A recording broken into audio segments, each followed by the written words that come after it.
নমস্কার প্রিয় দর্শক বন্ধু।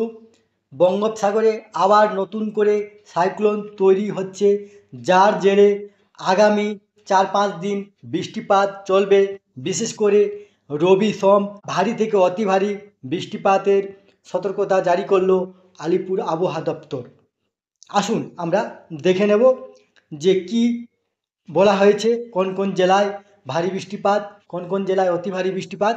তার আগে আপনারা অবশ্যই আমার চ্যানেলটি সাবস্ক্রাইব করবেন এবং সবার আগে ভিডিও নোটিফিকেশান পাওয়ার জন্য সামনের যে বেল আইকন আছে সেখানে প্রেস করে নোটিফিকেশান অল করে রাখবেন এবং ভিডিও শেষে লাইক কমেন্ট শেয়ার করবেন। দেখুন, রবি সোম ভারী বর্ষণের সতর্কতা। বঙ্গোপসাগরে নিম্নচাপ ও মৌসুমি অক্ষরেখার জোড়া ফলায় রাজ্য জুড়ে বর্ষণ চলছে। তার ওপর আরও একটি ঘূর্ণিঝড় তৈরির লক্ষণ দেখা গিয়েছে বঙ্গোপসাগরে। এর প্রভাবে সপ্তাহান্তে বৃষ্টিপাত আরও বাড়বে।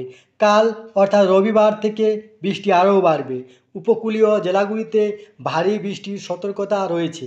আলিপুর আবহাওয়া অফিস জানিয়েছে, উত্তর পশ্চিম বঙ্গোপসাগরে নিম্নচাপটি দুর্বল হয়ে পড়েছে।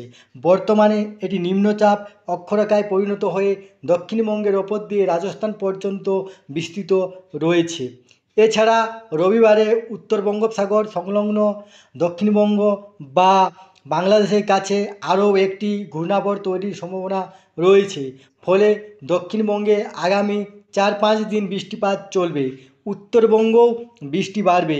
নিম্নচাপের জেরে বৃহস্পতিবার থেকে ভারী বর্ষণ চলছে দক্ষিণবঙ্গে। শুক্রবার রথের দিনেও কলকাতা সহ জেলায় জেলায় বৃষ্টিপাত চলে। আজ দক্ষিণবঙ্গে অবশ্য বৃষ্টিপাতের পরিমাণ কমবে, তবে কাল থেকে বৃষ্টি আবার বাড়বে। পূর্ব ও পশ্চিম মেদিনীপুর, ঝাড়গ্রাম, দক্ষিণ চব্বিশ পরগনা ও সংলগ্ন জেলাগুলিতে সোমবার পর্যন্ত ভারী থেকে অতি ভারী বর্ষণের সতর্কতা রয়েছে। বাকি জেলায় বজ্র বিদ্যুৎ সহ মাঝারি বৃষ্টিপাত চলবে। বুধবার পর্যন্ত দক্ষিণবঙ্গে বৃষ্টিপাত হবে, তবে পার্বত্য জেলাগুলিতে বর্ষণ চলবে।